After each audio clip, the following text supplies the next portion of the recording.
All right. Hi, everyone. Welcome to Mindgasms. Going to do another movie chat tonight with, of course, the Woke Centrist and Chris James. And we got Scazio, aka She's and Alan Gert, back as well. And we're going to talk about what is probably my favorite vampire movie, From Dusk Till Dawn. Um, Directed by Robert Rodriguez and written by and starring Quentin Tarantino, who plays a creepy pedophile thief slash murderer slash rapist who's also delusional and crazy. And he plays the brother, who is played by George Clooney. And Quentin Tarantino's character busts George Clooney out of jail. They go on the run and go on a killing spree and end up taking Harvey Keitel's family hostage, his two kids. And Harvey Keitel plays a priest who lost his faith and stopped being a minister after his wife died in a car accident. And so George Clooney and Quentin Tarantino's characters, I believe their names are Seth and Richie. Yeah, they take Harvey Keitel and his kids hostage, and Quentin Tarantino gets all creepy as fuck with Juliette Lewis, who was underage at the time, and so they get smuggled across the border. And the border agent who comes onto their truck, who is also creepily looking at Juliette Lewis at one point, who is played, the border agent is played by Cheech Marin in one of the 3 different roles that he plays in the movie. And they successfully make it across the border to meet George Clooney's character. Is he Richie or Seth? I don't remember.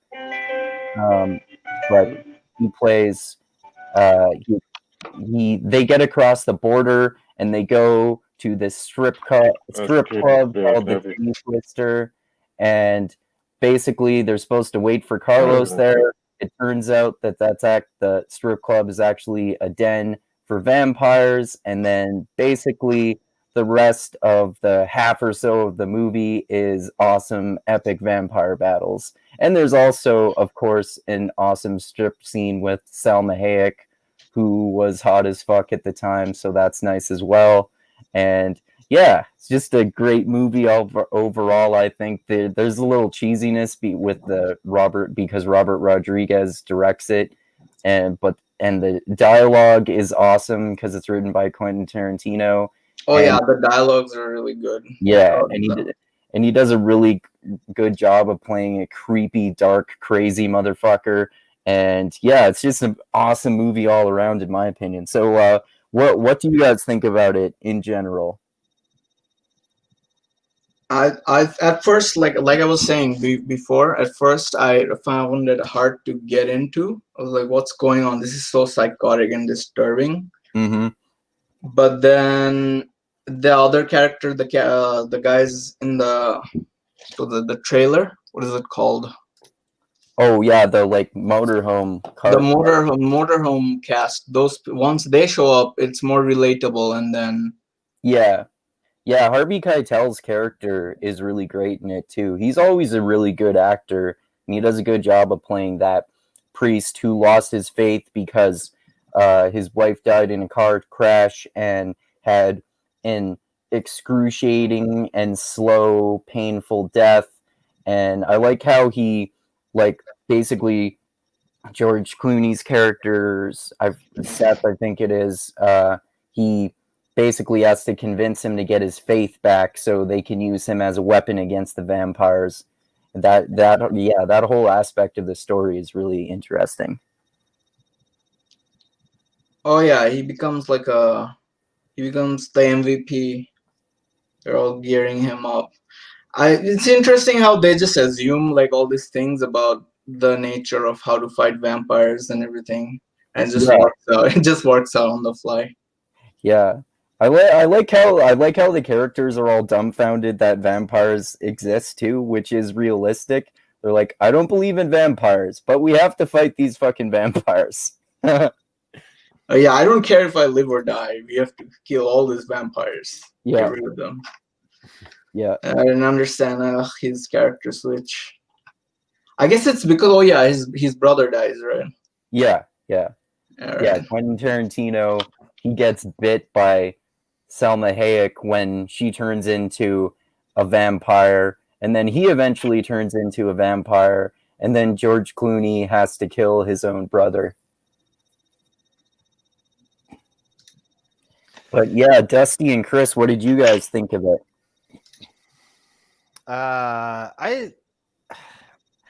I liked the movie. Now, when I watched it, I was like mid-20s, but like I like it because it checks all the boxes, right? You got vampires, you got Selma Hayek, who's kind of hot. You kind of have a crush on Juliette Lewis too. You got, a dick gun makes its premiere in a movie. You got, yeah, Sex Machine. That's the cheesiest aspect of the whole movie. Yeah, so it checks a lot of like cool boxes. It wasn't my favorite Tarantino film. I do like the dialogue of it. I just think that it lacks that kind of like vampirish coolness that makes it a cult classic. Well, it was going for that, I think, originally. Lots of violence, cool dialogue. The plot is set up kind of cool. They're at the Mexican border trying to sneak over, and you have a priest, an anti-Christian kind of theme, and vampires, and there's all that kind of stuff. I just don't think that for me at least, it wasn't my favorite Tarantino film. I like it, but it's like I want to give it like 2 or 3 stars out of maybe 4 or 5. It's a middle of the road kind of movie for me. But I like it's good for like just like throwing on for entertainment value. It's not a movie that you would actually sit down and want to like think about and contemplate. Do you know what I mean? Yeah. There's not much to think about this movie. I feel like there wasn't too many double meanings or like anything that he wanted to portray. It was just like he's just on the fly, like making stuff up. It felt like he was writing a script. Well, I think that's what that's why, like, I think that's more of the Robert Rodriguez aspects too, like just basically just cheesy violence. But that's what I just love it for that, just being an entertaining vampire movie. But yeah, I agree that like other movies that Quentin Tarantino are involved with are much better. But I still love this movie for what it is, and I love it when Quentin Tarantino and Robert Rodriguez collaborate. I always love that. Like also when Robert Rodriguez directed Sin City and Quentin Tarantino directed that one scene with, I think it was Clive Owen driving in the car after he's killed Benicio del Toro's character, and he's hallucinating about Benicio del Toro's character being alive. And then also that collaboration they did where Robert Rodriguez directed Planet Terror, and then Quentin Tarantino directed Death Drive, and they did that as like a double. I think they literally did that as a double feature in the theaters when they both came out, or something like that, like the old-fashioned type of thing, because there's both. Oh, it's called the Grindhouse when it came out. Yeah, Grindhouse.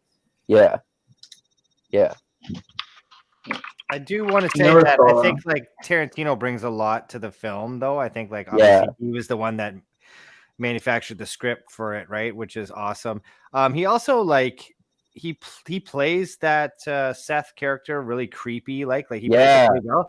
He does a great acting job of that. Yeah, for a guy that's not really known for an actor, and also to put himself like he obviously wrote the script and he knew that he was going to be like kind of this sleazy guy. He rapes the old lady in the first scene, and then he's obviously kind of a creepo around Juliette Lewis's character, right? So for you to like play that out in public too takes some balls, I think, too. Yeah.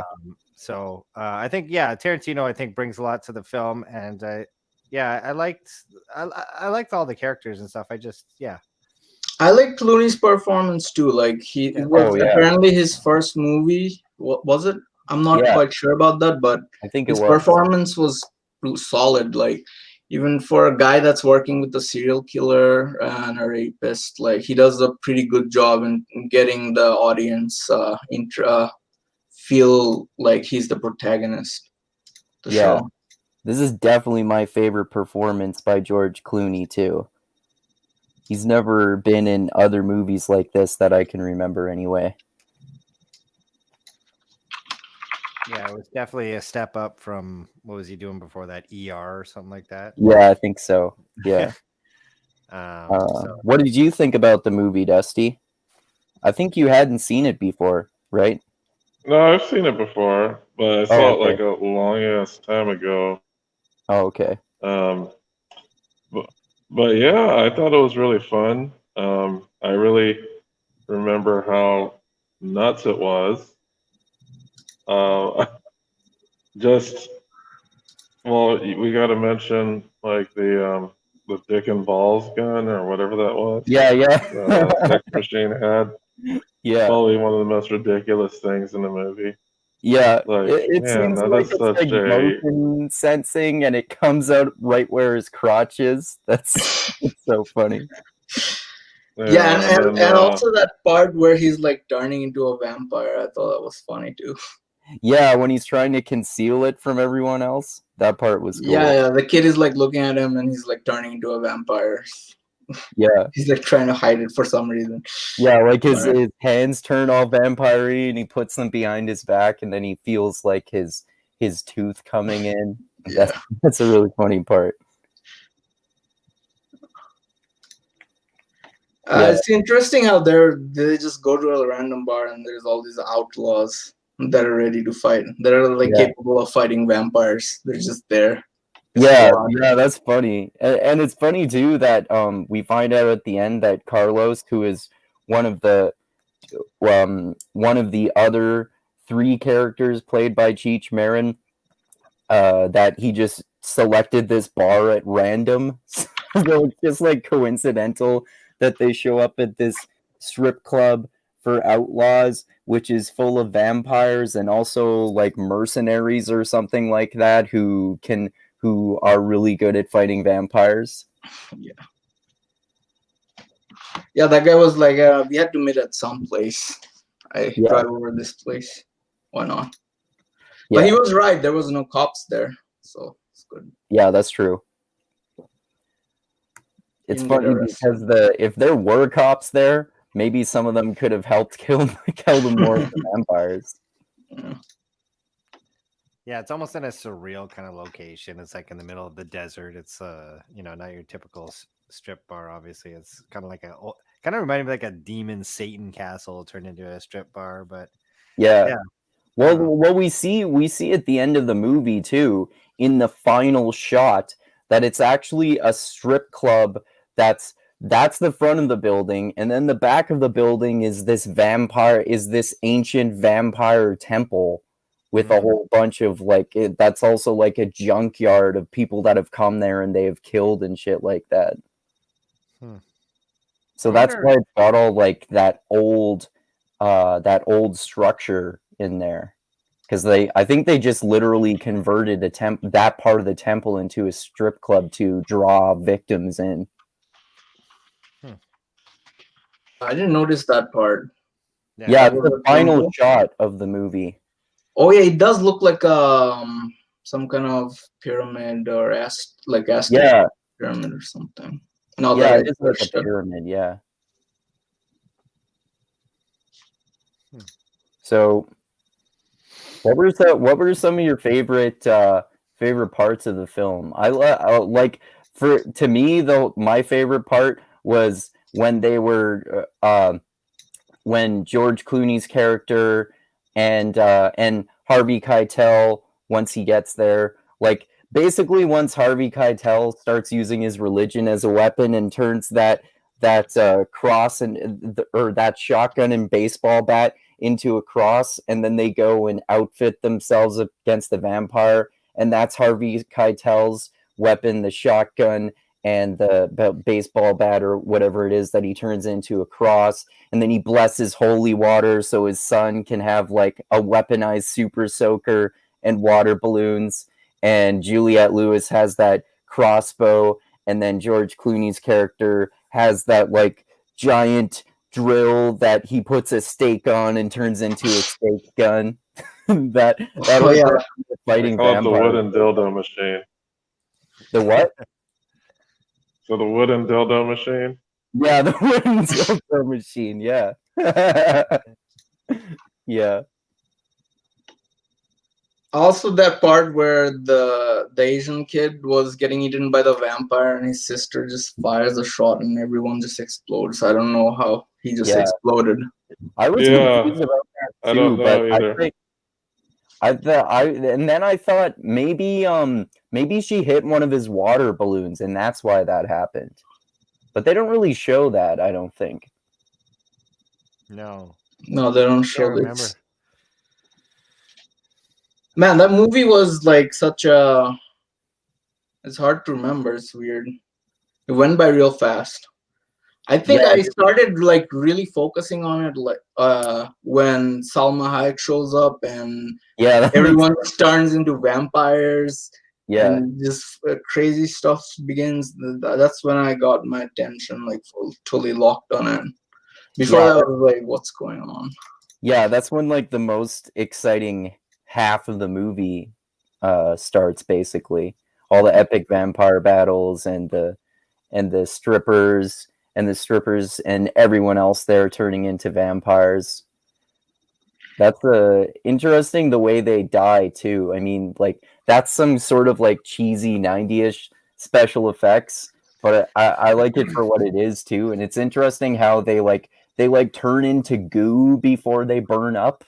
That's interesting how they turn into like green goo.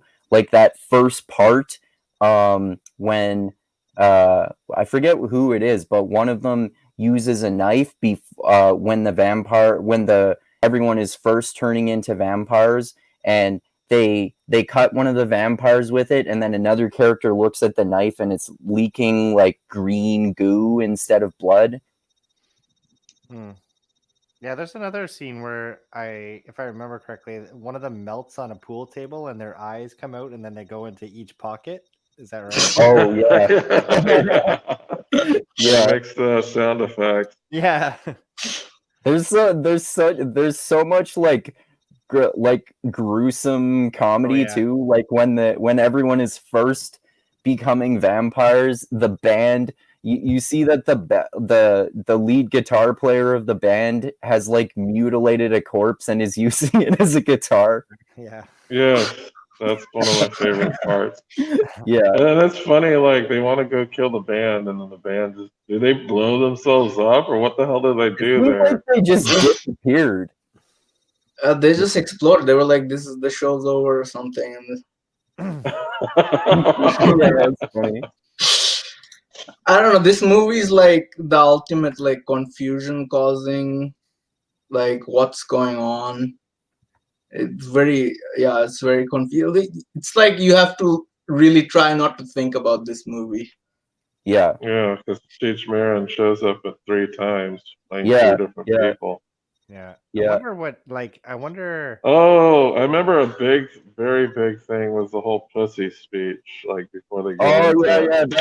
That's his second character. He's that guy outside of the strip club, and he's like, we got fat pussy, skinny pussy, deep pussy, wet pussy, dry pussy, stinky pussy, green pussy. Yeah. So funny. I wonder how he got to have 3. Like, I wonder how he got to have 3 roles. Do you know what I mean? Yeah, I thought that was funny. I like it when they do that in movies, have the same actor play multiple roles. And all 3 of his roles are pretty different too. Like he's a border patrol guy, he's this like scruffy vampire outside of the strip club, and then later on he's Carlos, and he's more cleaned up, but he's this like chill drug dealer guy basically. Yeah, that border guy was also very creepy. Yeah, that guy's played by Danny Trejo, who I'm pretty sure he's in all of or most of Robert Rodriguez's films. And then of course his more recently he was in those Machete films where he plays this like assassin who goes around killing people with a machete and other blades. Yeah, I never saw that movie. Did I've you see seen it? it. I've seen it. Yeah, I like it. It's kind of like this one in that it's like basically a formulaic action movie, but I like it for that too. I like this one more though. He's like in every movie that takes place in Latin America. Or Yeah, right? yeah, Like, pretty much. Did we sign Danny Trejo for this film? We're filming it in Mexico. Yeah,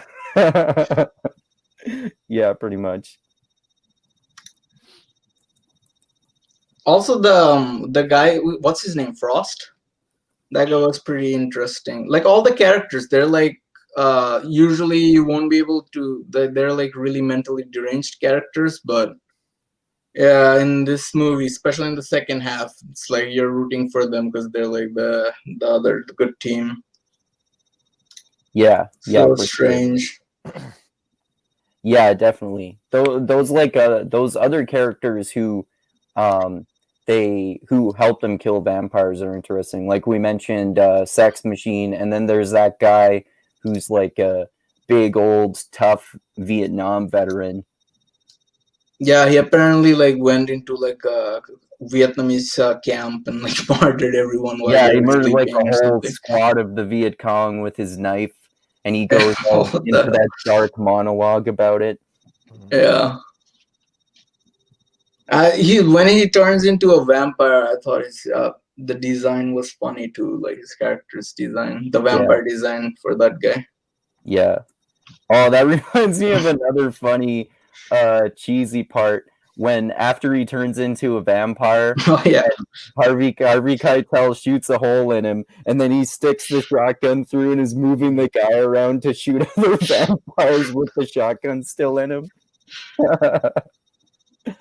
That's such a Didn't like Self dies? Like, wasn't the priest about to kill him and it just dies? Like, yeah, after I don't remember whether it's like after he does that or yeah, I think it's after he does that. He's about to attack more vampires, and then they just back away from him, and they do that theatric reveal where I think Juliette Lewis, she says "Dad," and he's just like stopped moving, and then he turns around and reveals that his face has gone all vampire-y. yeah, I just realized as you guys were talking, like I missed so many parts of this movie. Yeah. Yeah, I feel like it's due for a rewatch at some point, maybe. And when I was watching it, the second half especially, I just remember I might have seen the second half a long time ago at some point. Yeah. Maybe maybe it was running on the TV randomly and I saw it. Because I remember, like that vampires fighting scene in the desert. Yeah, that's pretty sweet. Also, you would think like if you were stuck in a vampire castle, you'd try to escape. But these guys are like, okay, we gotta finish this job. They at first they're trying to escape through the door, but then they bar up the door because more vampires are trying to come in through there, right? That's why they decide to not try to get out of there. Mm-hmm. Oh, I assumed it was because Clooney just had like a vendetta on all of them, and he was gonna clean them off. Well, there was that too, but they stayed there because they didn't want more vampires to come in. And then, of course, later on, near the very end of the movie, vampires are coming in, but it's turning from night into daylight. So, and they're running out of ammo. So George Clooney gets Juliette Lewis's character, when they're the last two survivors, to shoot more holes in the walls so they can be protected by the sunlight. And then conveniently, right in the nick of time, Carlos finally arrives and they blast the door open, and then they do that other cheesy moment where the sunlight reflects on the disco ball, and then and then it sends the reflecting disco ball light all over the room, and it makes all the vampires burn up and explode.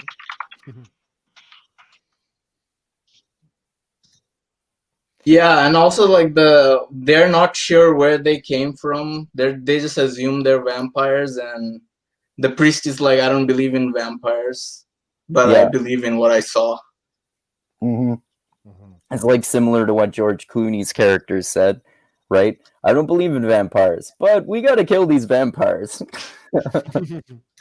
And that reminds me of one of my favorite lines of the movie too. Like it's in the pattern of some of the lines that he says when he's like leading the group and they're about to do something. Like we're about to like when they get to the strip club and they're about to go in there, he says something like, okay, ramblers, let's go rambling. And then later on, like my favorite line in the movie is when they're in that room hiding from the vampires, and they're getting all their arsenal together, and then they're all ready to go. They're about to open the door, and George Clooney says, all right, vampire killers, let's go kill some fucking vampires.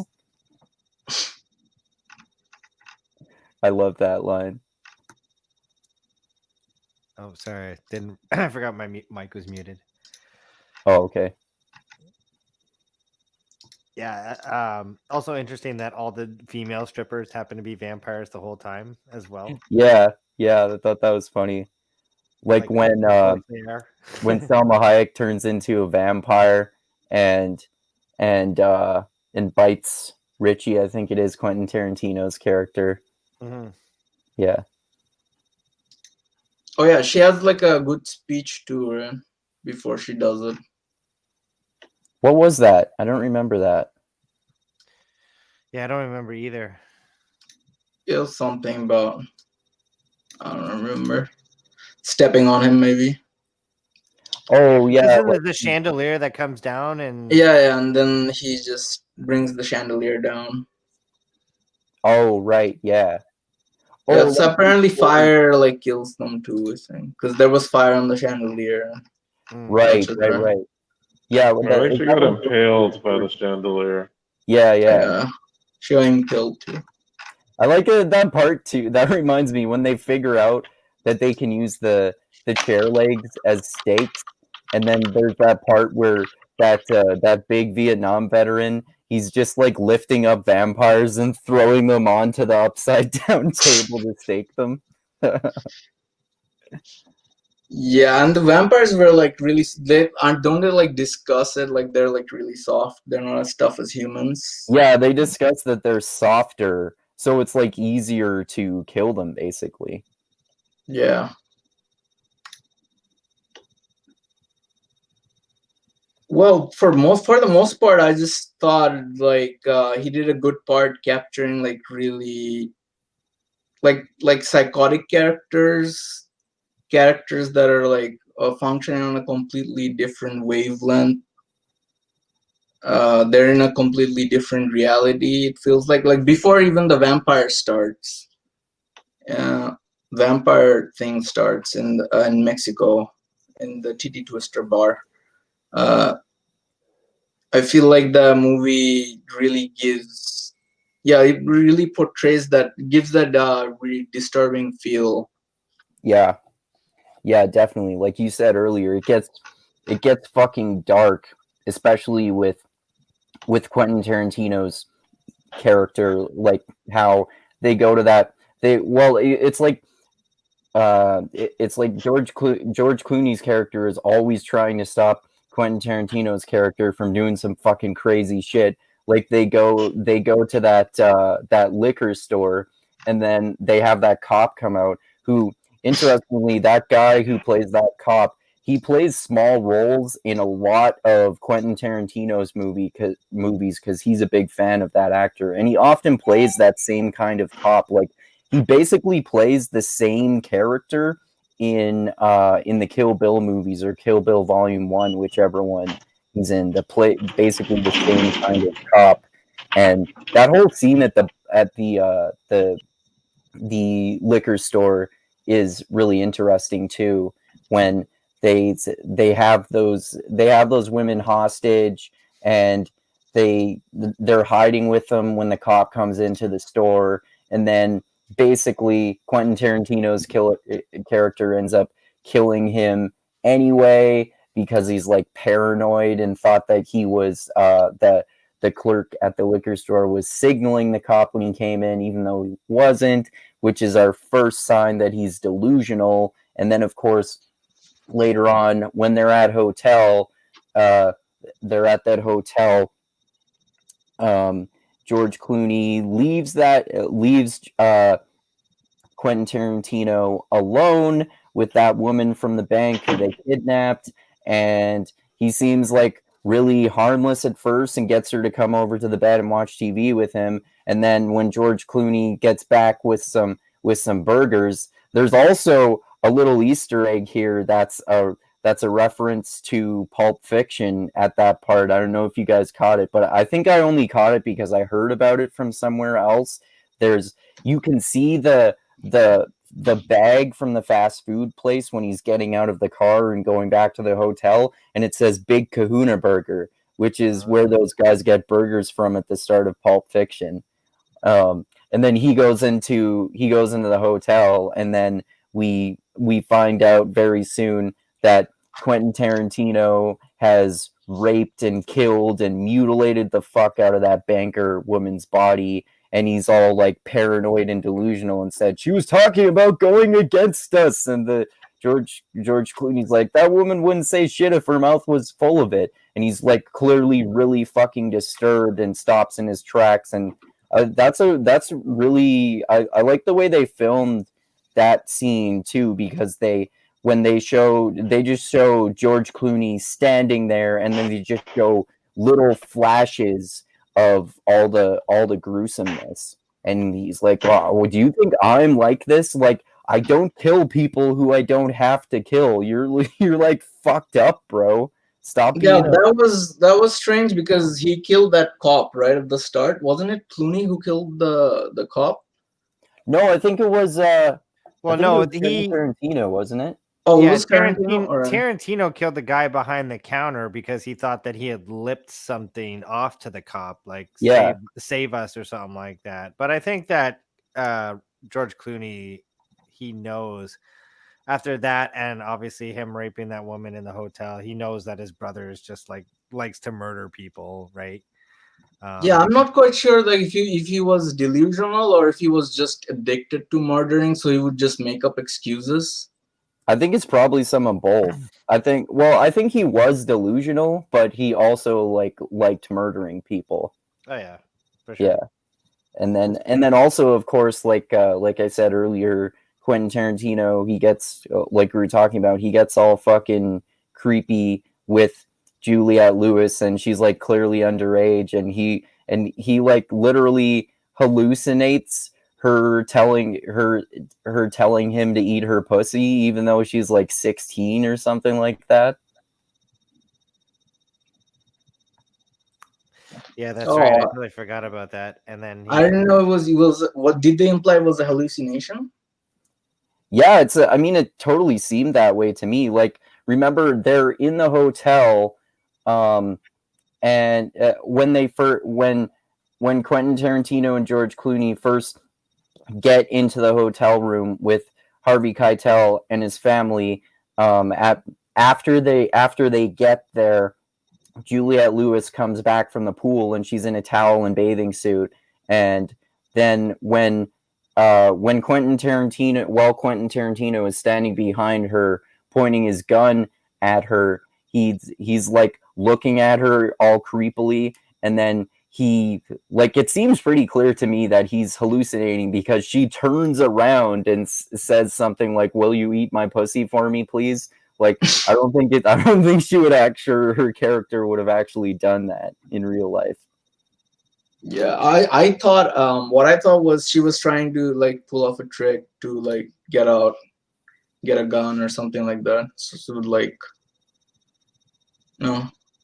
Yeah, that could be, but also, like, no one else reacted to what she said, right? Like, definitely her dad would have reacted to that. True. That opening scene, though, just to go back to what you guys were talking about earlier, is definitely that's a typical Tarantino opening film. Long dialogue mixed in with like a suspenseful act somewhere in there. Like you have no idea that somebody's being held hostage until he actually goes to the bathroom, and yeah, it's Pulp Fiction too that has a scene where they're just sitting there eating breakfast, and then all of a sudden she's like,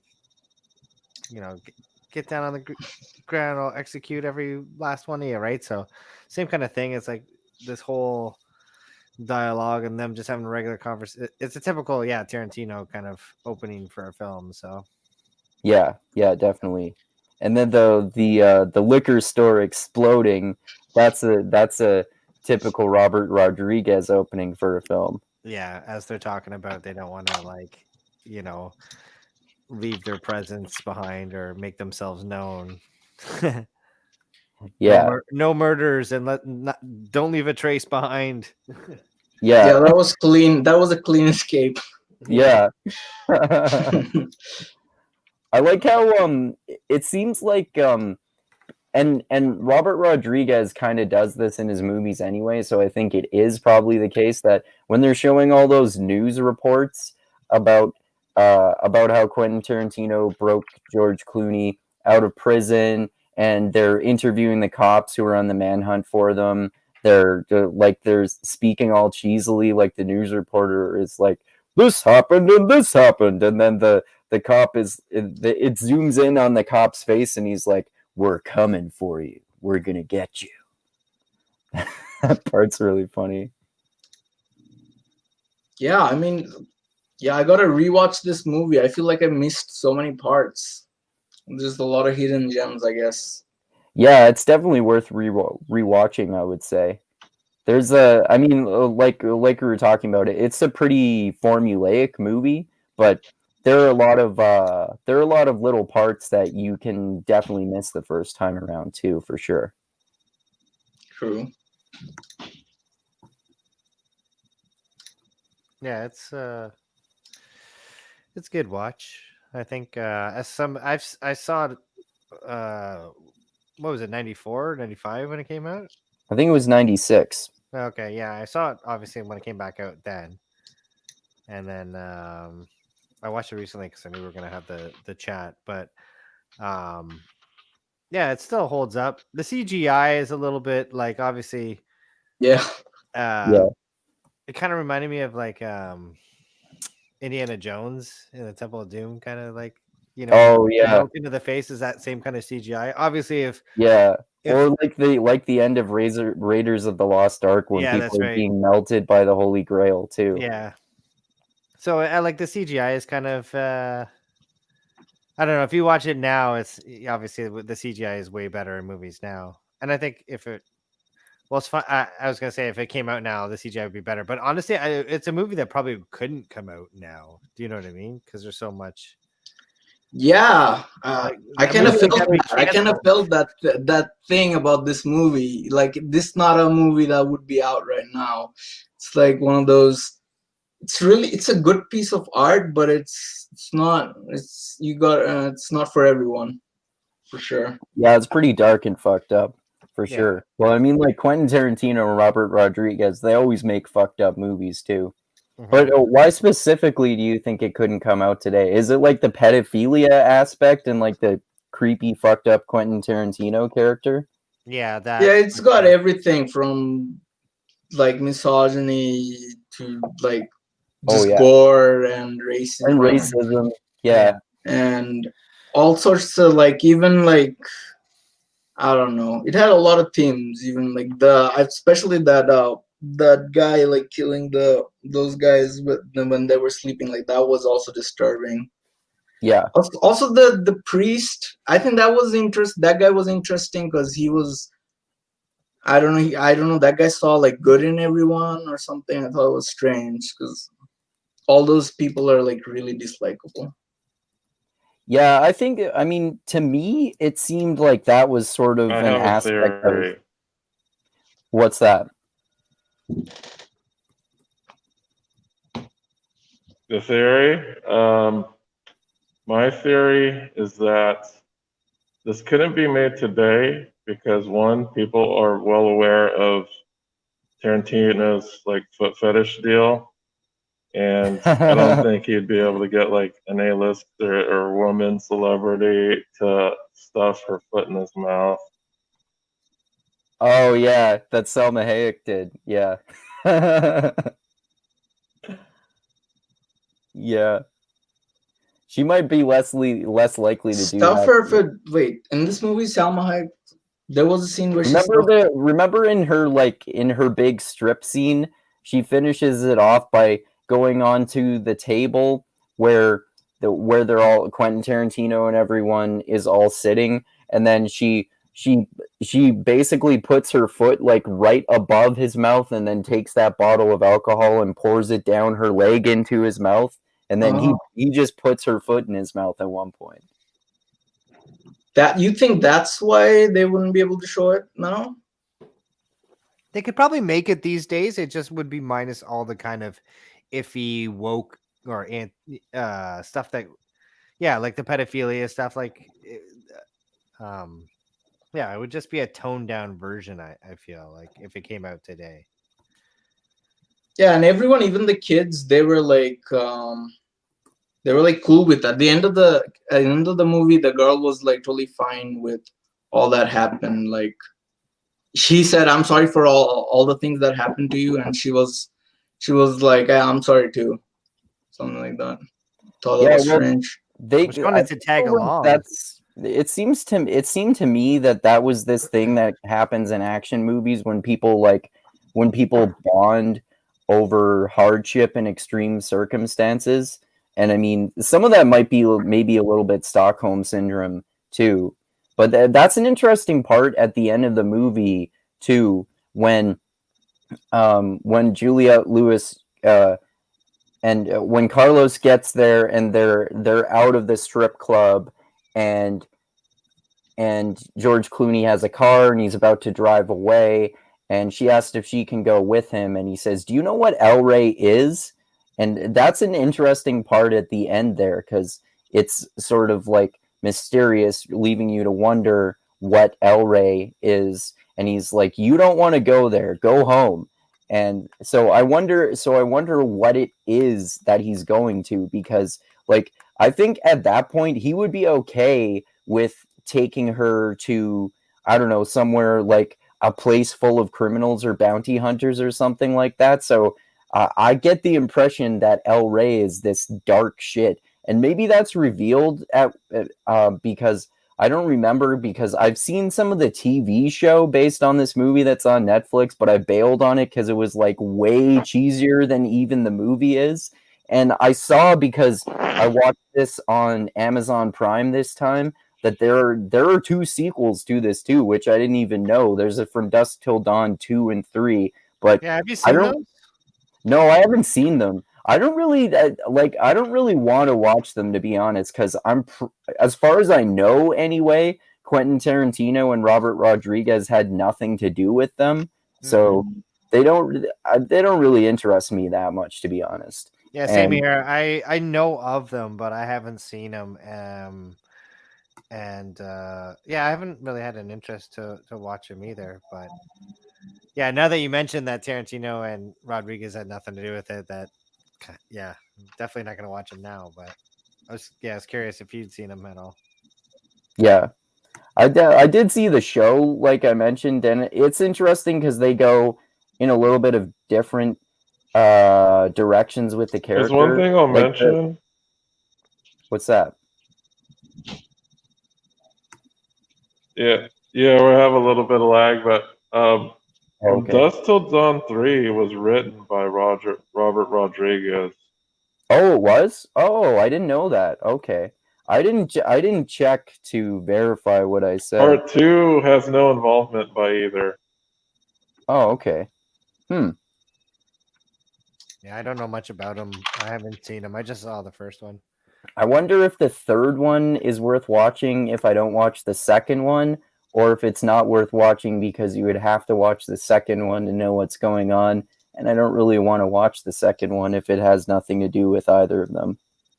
What was the TV series? Well, the TV show was directed by Rodriguez. Yeah, I know that Rodriguez had something to do with the show, but to me, the show was it was way too cheesy for my taste.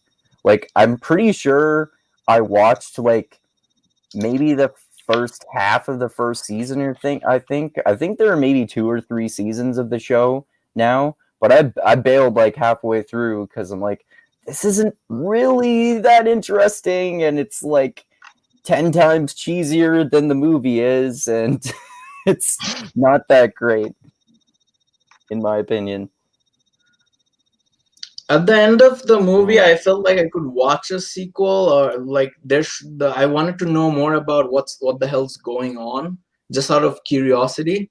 But yeah, that's the only reason I would watch the sequels too, to see like what happens after, especially like if we discover more details about what the vampires, the history of vampires and how they operate.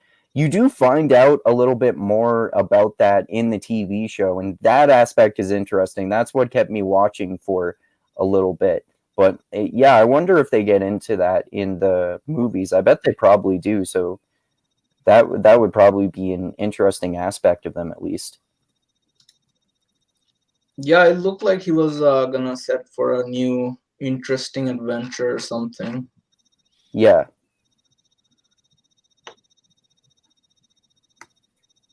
But yeah, if who knows, they're like.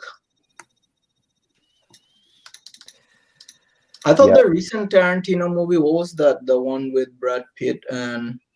Oh yeah, Once Upon a Time in Hollywood. I still haven't seen that yet. Yeah, that one was pretty decent. That was pretty good. That was a Tarantino movie. That fit with the times. Cool. Yeah, I know you've seen it, right, Chris? We should talk about it eventually. Yeah, add it to the list for sure, dude. Yeah, and it's got a lot of edgy stuff too. It definitely has the Tarantino. It's not like he like woke modded it or something like that. That's right. Yeah, it's a typical Tarantino film. It's got really thick dialogue and gory action, gruesome scenes, and really high list actors. And you know what? I've only seen it once when it came out, and it would be a movie that it takes like probably all Tarantino films. You probably have to watch a few times in order to fully digest the whole entire. Pick up on every kind of.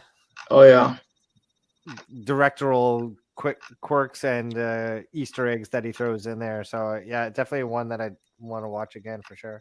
Yeah, they make movies for cinephiles and film nerds for sure. 100%. Yeah, he does. Yeah. It's like what I mentioned earlier, how when George Clooney is carrying that bag of fast food, you can see that it says Big Kahuna Burger on it. That's an Easter egg. Yeah. Yeah, he also uses the same. Like Harvey Keitel was also in Reservoir Dogs and Pulp Fiction. Yeah, he was in Pulp Fiction. Pulp Fiction. He uses the same actors a lot of the time. Yeah. Yeah. Yeah, this one's a lot different than. I mean, it has some of his style in it, but this one's a bit different than the other ones. Yeah. Yeah, the ones have more depth. It's more Rodriguez. Yeah. It's more of a Robert Rodriguez. Rodriguez is more of like an action movie guy than Quentin Tarantino. So I think that's probably well, I mean, obviously Quentin Tarantino wrote it, but I think maybe their collaboration is why, like, overall, it's just more of an action movie, like an awesome killing vampires movie. Yeah, I wonder who wrote the mariachi band now. Oh yeah, that was like Robert Rodriguez thing or like a Quentin Tarantino thing. Because I know there's probably like some flavor stuff that Rodriguez definitely probably added in there. Yeah, I mean, in his he usually does, like in some of his movies, he actually performs, like he does all of the music himself. So it wouldn't surprise me if he was the one who majorly had to do with that band playing in the strip club. Mm-hmm. It could be like a nod to like Once Upon a Time in Mexico or something. Yeah. The mariachi. I don't think reminded that. me of Mad Max. Yeah. In the chase scene where the guy's just playing music, one of the crazy outlaws from Mad Max. I still haven't seen Mad Max. Oh, that's Which a pretty one? The good first movie. one? I haven't seen. Actually, you know what? The only one I Oh, I saw watched. the remake. Sorry, I didn't watch the original classic one. Yeah, I've only seen the newer one too. Yeah. Yeah, the first one is pretty weird. It's like the oddball of all the Mad Max movies because it's not quite like post-apocalyptic yet. Oh, It's the one okay. with Mel Gibson, right? Yeah, What's that? with Mel Gibson. The first one has Mel Gibson, and then the second one has Charlize Theron in it. Is that right? The newer one, yeah. Well, they I all think- have Mel Gibson except Fury Road was the one that has Charlize Theron. what's his name? Oh, Forget his and name. Tom Hardy. No, but the guy that plays Max is different. There you go, Tom Harden. Bane. Tom Hardy, right? Yeah. Yeah. But that's What were we talking yeah, about? the first What- movie's weird. Yeah. We were talking about a chase scene for some reason. What, from the original Mad Max? I don't know. No. Okay. Yeah. Or is it because of the lag? Or Yeah. Dusty has a bit of a lag there. Oh yeah, that's what I I have a big lag. Oh, okay. Yeah, you mentioned Once Upon a Time in Mexico. I think at this point, Once Upon a Time in Mexico hadn't come out yet, but Desperado had El come out. Mariachi. Yeah, and El Mariachi. Yeah. Yeah, those two Clooney's had character come reminded me before. of the Desperados character a lot. Felt like there's a lot of Clooney did? similarities. Which character? Clooney's character in Oh, Dusk yeah. Till Dawn. Yeah, he is that like gruff hero type kind of like Antonio Banderas's character in El Mariachi and Desperado. Yeah. Desperado, as far as I remember, was pretty great. Yeah, I've seen it. I like that one too. It's like basically a typical Robert Rodriguez film. Antonio Banderas is this guy who goes around killing a bunch of people. It's pretty cool. Yeah, with his guitar back thing. Yeah. Yeah, and then he has like a whole band, and one of the band members has like a rocket launcher, and he does like this weird pose every time he shoots it. Yeah, that's funny. I remember when I was a kid, I would listen to that music he plays in the bar, like the Spanish music thing. The guitar, Yeah. he has a scene. They used to show that in the TV for some reason, like a music video. Oh yeah? Yeah, Yeah, that is interesting music. that was good. I'm talking about Malagueña, because I know Who's he that? plays that. Malagueña is one of the songs he plays. I actually don't know how to play it. Oh, cool. I don't know how to play it anymore though. Okay. I think the song's called Desperado. That's what it's called. I don't know, I'm not sure. Oh, okay. There's a song by the Well, Eagles. I know he called plays Desperado. La really? Malagueña in like each of the movies or something. Oh, okay. Maybe that's the same song as the Desperado one. So I would rate it probably a little more than James rated it because of the feelings he brought up, the emotions he brought the first half, and I would rate it like 3, but because the plot is like strange, it's very cheesy, so I wouldn't give it more than 3. Yeah. I personally, I still would give it 4 out of 5 stars because, like you said, I like that. I like all the characters and the dialogue, and also I'm like a 12-year-old at heart, so I ultimately just love action and vampire. I love vampires. Vampires are like my favorite fantasy creature and one of my favorite horror creatures. So I love all that stuff too, and of course, like the strip scene with Salma Hayek is great too. So it's got all of these great aspects, like good characters, good acting, good action, and it's got sex appeal in there too.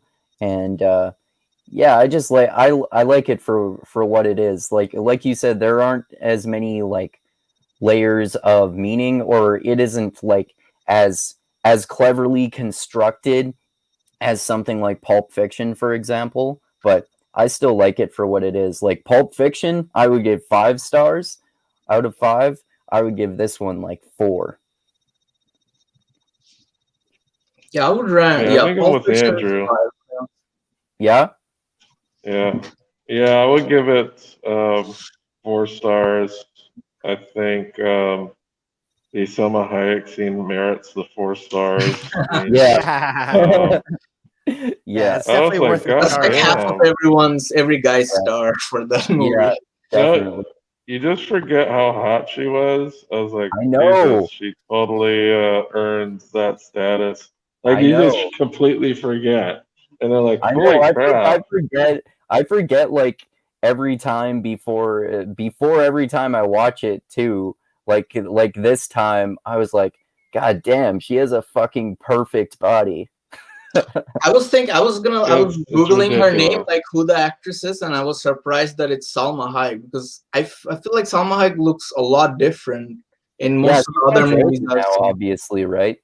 Yeah, No, Well, she's she like definitely looks like 54. that. Yeah, yeah, and she used to look really different. Yeah, because yeah, this movie came out over 20 years ago, so yeah. we got to remember that. 96. Yeah, 24 years ago. She was hot as fuck 24 years ago. Yeah, that was pretty ridiculous. Yeah. So that's why I think my theory stands. Like, the only reason Tarantino put himself in the movie was to suck on Hayek's feet. That wouldn't surprise me. That's my theory. He's like, That's it's my okay. theory. It's okay. I also play this really fucking creepy guy, so it's okay.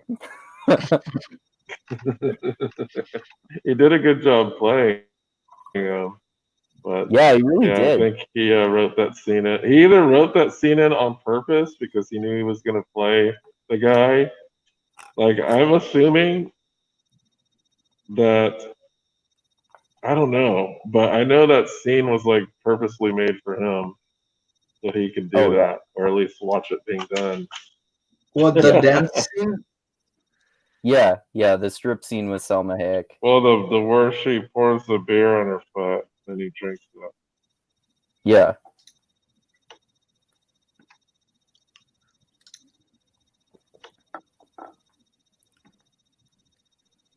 And I think she kisses him too, if I'm not mistaken. Yeah, I think she does at the end too, doesn't she? I was thinking when that was happening, Yeah. I'm like, Oh no! She spits. strippers She don't let you puts set beer in on her their mouth, feet and and kiss then you she in like strip clubs. spits it into his mouth. Yeah, yeah, something like that. Yeah. I'm like, wow, that's sanitary. That would never happen in a strip club.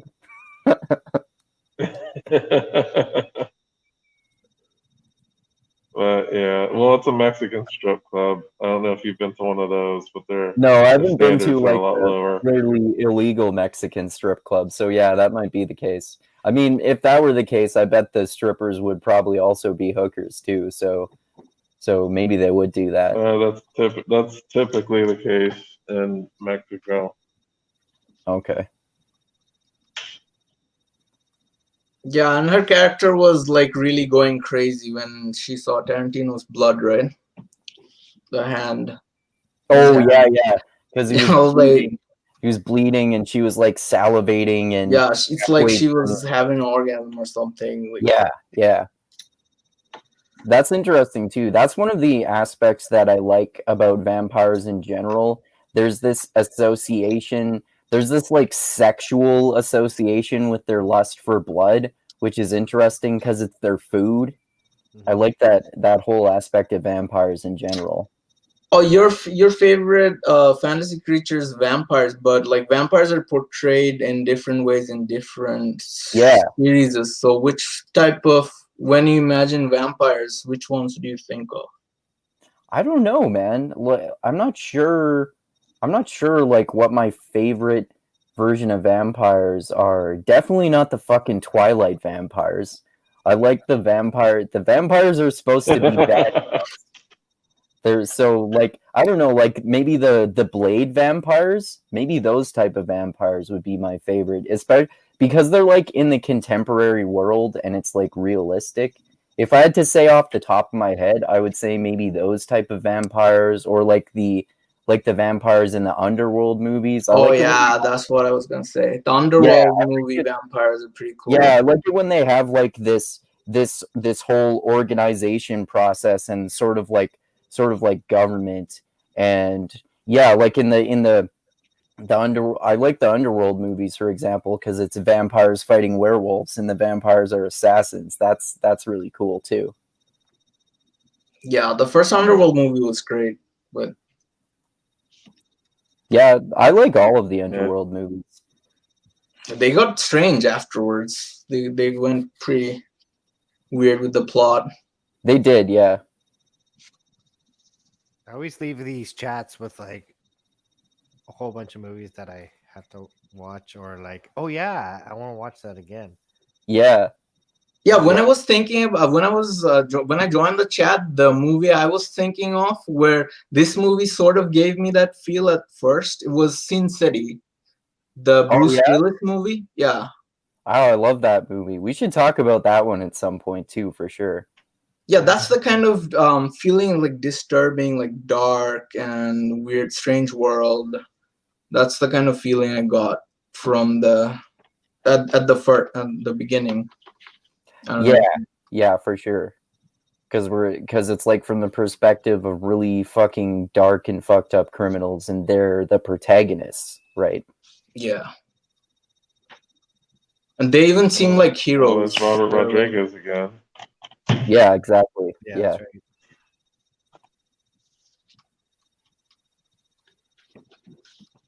yeah. So All right, so I was thinking I was gonna go. You said 2 days gonna be early, right? yeah, I did say I wanted to do a shorter one. So yeah, we pretty much talked about the film. There isn't that much to talk about with this because it's just like mostly an entertaining, awesome vampire movie. Yeah, I So feel like we're trying really hard with the magnifying glass look, but it doesn't have that many. Maybe I have to watch it again. Maybe it has a lot of cool things that I didn't notice. But yeah, I mean, like it's mostly just killing vampires. I love it for that reason because all the vampire killing. Yeah. I love Yeah. I love most And they're movies like about zombies too, right? Because they're not. oh yeah, they're more really, like zombies. very Like these sturdy. vampires were more like zombies. yeah. Oh, am I the only one who's Zombies seeing in that he lagged out? Oh, Yeah. he froze. No, Andrew, you cut Yeah, out there. yeah, you dude. cut out, Andrew. Oh, did I? Yeah, your mouth was like Your open internet for was like choppy there. 20 seconds. Am I back there now?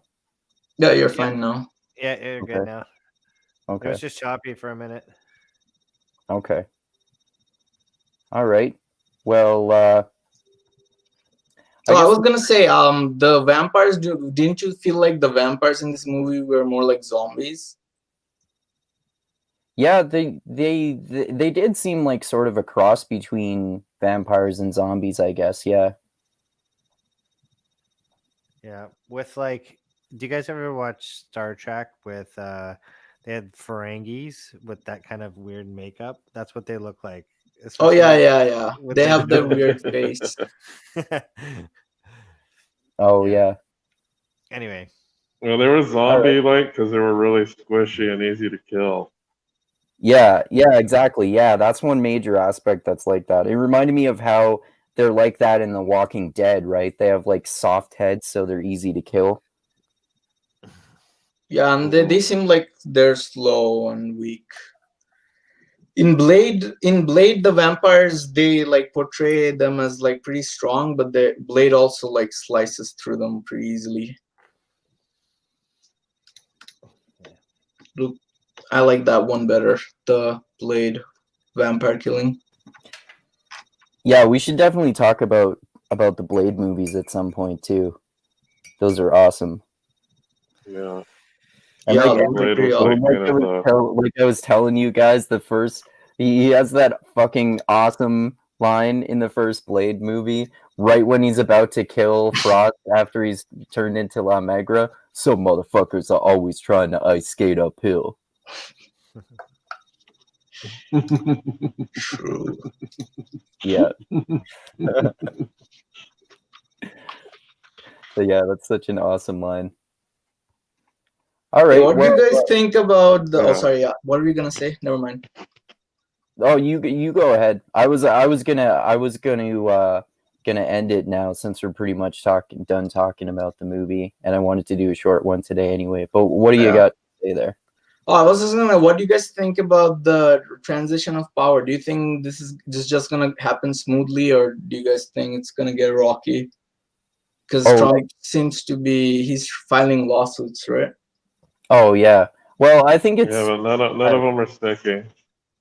yeah. He hasn't won any of the lawsuits yet, as far as I know. I think he's gonna. I think they're gonna have to like make him really reluctantly leave. I don't think he's gonna do it willingly, but he will end up not having a choice anyway.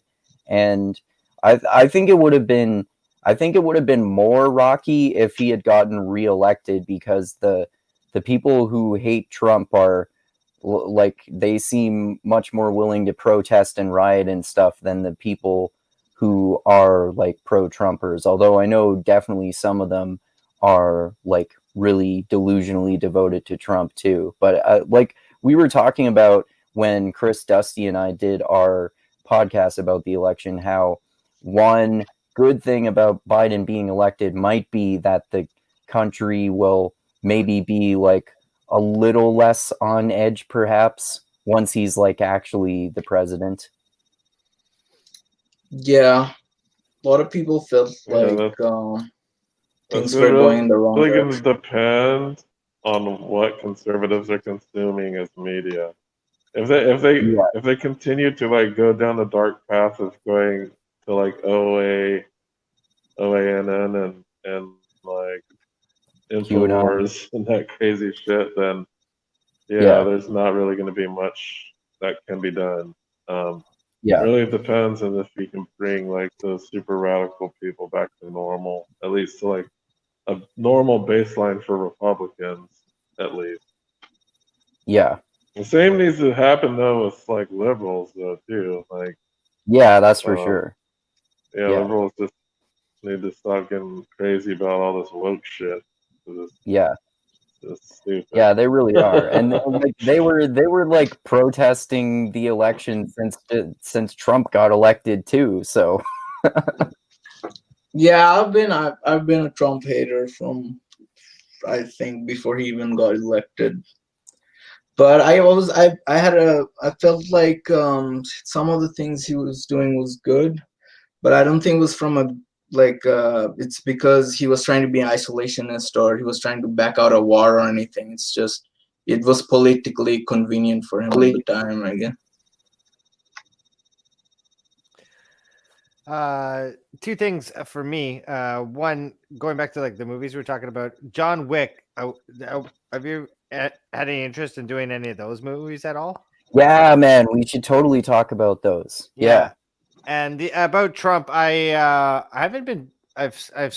I've taken my foot off the gas as far as following politics since the media announced Biden. So I don't really know what's going on, but I assume he's gonna transition fine into power. Again, I haven't been paying that much attention though. So, but yeah, definitely let's do the John Wick ones. I haven't seen number 3. Cool. But yeah, I could do number 1 or 2. Yeah, we should do those soon. I know we have a long list of movies, so I know. I don't want to add another one in there, but I know No, that's cool, man. That's actually on my ever expanding list that I have made of movies to talk about anyway. So yeah, we should talk about that either next time, or we can still talk about Snowpiercer and or Grandma's Boy before that. What would you guys prefer? Oh yeah, Grandma's Boy. Grandma's Boy. Yeah. I totally forgot about that one. Yeah. I do want to watch that one again now that you mentioned it again. Fuck. Yeah. I know. Well, do you guys want to talk about Grandma's Boy next then? Sure, or Snowpiercer. I haven't seen Snowpiercer. Grandma's Boy I've seen before. Okay. So either I'm good for anyone, man. It doesn't matter. Okay. Whatever. Well, let's do Snowpiercer. Actually, you know what? I wanted to talk about a war movie soon too, because I always like to for Remembrance Day, like how we talked about Inglourious Bastards last year. So since we've been going to talk about those other two, Snowpiercer and Grandma's Boy, let's do Snowpiercer, then Grandma's Boy, then the war movie that I wanted to talk about was Apocalypse Now, because I rewatched that recently and it's fucking amazing. I totally missed a whole bunch of stuff that was going on before, and then we can start the John Wick trilogy after that. Sure, we don't have to do all John, maybe just John Wick I like all 3 of them though, man. I think they get progressively better, in my opinion. I haven't seen part 3 yet, but yeah, me neither. Apocalypse Now, mind over matter, next batter beat the cow. Apocalypse Now was a great movie. I haven't seen the John Wick movies, but I liked Keanu Reeves, all of Keanu Reeves' movies, so I'm gonna enjoy it. I'm probably gonna like it. Yeah, it's awesome. Cool.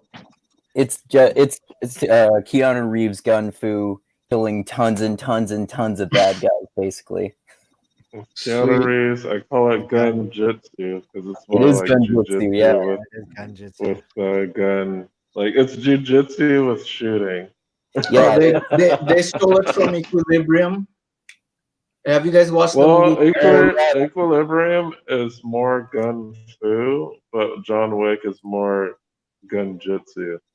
Yeah, that's a good term. Yeah, because he does actually use jujitsu when he gets into close quarters with people too, and he'll like take people down and put them in arm bars or something, and then shoot them in the head.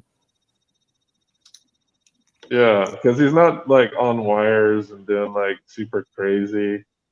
Like, because he does like when he does shooting, it seems like he does it more tactically than showy. Like he tries to shoot people once or maybe twice, and he's not doing like a bunch of flips and spins and crap. Yeah, he's like doing like really quick shots at people in really awkward positions, and a lot of times he's grappling them and shooting them at the same time. Yeah, it's very different from The Matrix. It's much more realistic violence. Sweet. Does it start off with someone killing his pet or something? Yeah, the first one. In the first one, he kills like 100 people because they killed his dog. He has a pretty badass. So what is it? So is it like this movie? So it's just action or what? It's way less. It's way more action. Yeah, it's way more action and way less cheesy. Yeah. Oh, it's less cheesy. Nice. Yeah. Well, be interesting. Yeah. Yeah, if I'm around that week, I'll let you know. Yeah. Well, yeah. Let's talk about Snowpiercer next then, because we were going to talk about that, and that's the one directed by that guy who directed Parasite, and it's a similar type of movie about class warfare, but it's also like post-apocalyptic too, which is interesting. And so yeah, let's talk about that next time. Maybe in like I would say like maybe 3 weeks to a month or something like that. All right. Yeah, I'm up for it. Cool. All right. All right. Oh, I guess Chris just got kicked out there, or he left already. Either way. Oh wait, he said something in the. Oh, okay. Oh, nature call. He had to go to the bathroom. Okay. Yeah, I think we can just end it here then, if that's cool with you guys. And Yeah, sounds good. yeah, in like 3 weeks to a month, maybe I'll let you guys know. We can talk about Snowpiercer next. I'm pretty sure that's last time I checked anyway, that was on Netflix if you're looking for it. So yeah, I think I'll I've have to watched check, that. 'cause I think I've sometimes- watched that movie before. Yeah, I've seen Yeah. it once before. I thought it was pretty good. What'd you say, Yeah. Dusty? Well, Canadian Netflix and Prime is sometimes different. Oh yeah, that's true. Because I had to, well, I didn't buy, but I did a subscription trial so I could watch From Dusk Till Dawn, and then I canceled it. So I didn't have to pay for it, but Oh. So yeah, it sometimes says the it's offerings are free. different. It's free on Pluto.tv. I don't know. I've never used that site, but Oh, looks I like have it's free Pluto over on my there. Roku. Oh, okay. All right. Well, yeah, we can talk about that next time. And yeah, so I'll just say all the stuff I like to say at the end of my videos here, and then you guys can give any plugs or last words there. So thanks to everyone for watching this. Hope you enjoyed us talking about this awesome movie From Dusk Till Dawn, and look forward to us talking about Snowpiercer next time. That one directed by, forget his name, I think it might be Bong Joon-ho actually, who directed Parasite, and it's also about basically class struggle and class warfare, and it takes place in a post-apocalyptic world, so that's an interesting movie too.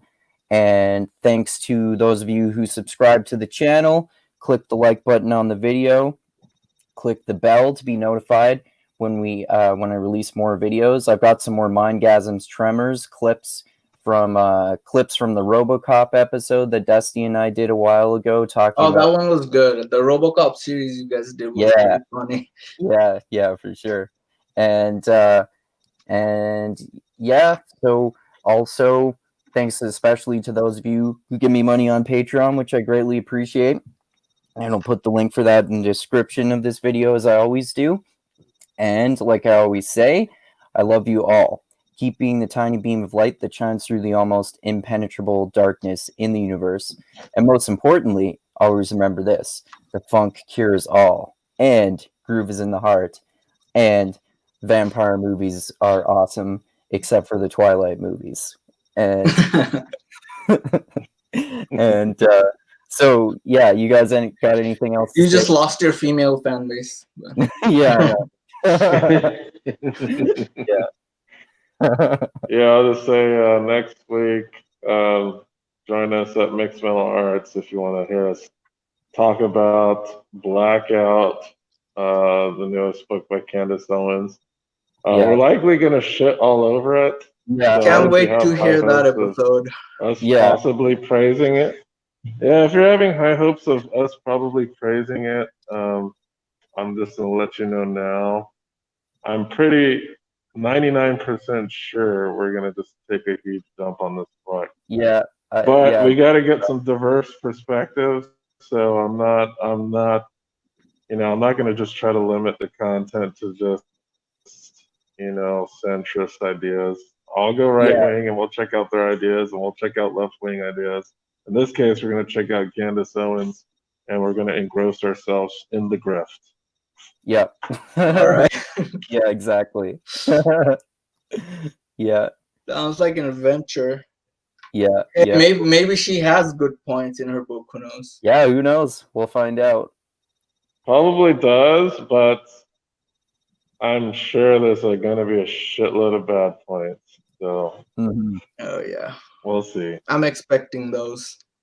And a lot of things that she just says without any evidence too. Yeah. And then, like we were talking about yesterday, like Coleman Hughes said, just clearly enjoying the smell of her own farts. Yeah, she does, definitely. She says controversial shit so that it gets trending on Twitter. Yep. She gets a lot of share too from the right. They keep sharing her content. Yeah. Yeah, they think she's very smart. Yeah. Which is really funny.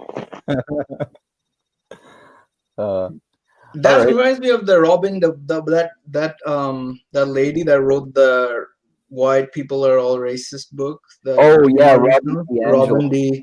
Wrote White Fragility. Yeah. White Fragility. Yeah, like that book. I don't know where she came from, but I feel like the first time I saw her was like Shapiro or something talking about her, criticizing her. I just got her book too, so I don't know. Maybe we'll talk about that after Blackout. Yeah, we could do that. I told you I read that recently, and it's just as fucking awful as I expected. Should be interesting. All right. Well, thanks again, guys. Always good to talk to you.